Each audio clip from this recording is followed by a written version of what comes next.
বাসায় বসে সহজ পদ্ধতিতে কিভাবে মজাদার ক্রিসপি চিকেন ফ্রাই করতে পারবেন তার রেসিপি নিয়ে আমি চলে আসলাম। আমার ভিডিও স্কিপ না করে ফুল ভিডিও দেখতে থাকুন। আমি এখানে হচ্ছে 4 টুকরা মাংস নিয়ে নিছি।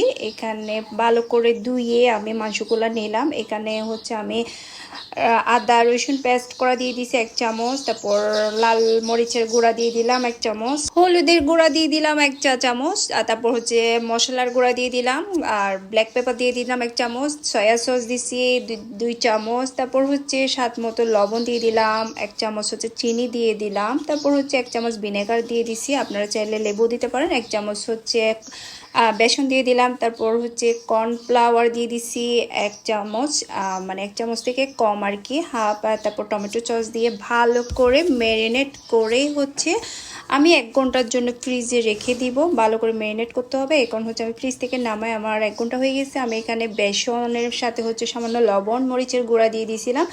এগুলো ভালো করে বেসনের সাথে লাগাই, তারপর হচ্ছে আমি তেলে ফ্রাই করে ফেলতেছি। আপনারা চুলার আঁচটা কিন্তু একদম কমায় রাখবেন। চুলার আঁচটা কমায় রাখলে একদম মচমচে হবে, ভালো ভিতরে মাংসটা কিন্তু সফট থাকবে। এটা আর কি একদম রেস্টুরেন্টের মতোই হচ্ছে আমি এখানে চিকেন ফ্রাইটা করতেছি। একদম আপনাদের রেস্টুরেন্টে যেতে হবে না, বাসায় বসে কিন্তু রেস্টুরেন্টের খাবারের স্বাদটা আপনারা বাসায় বসেই খেতে পারবেন।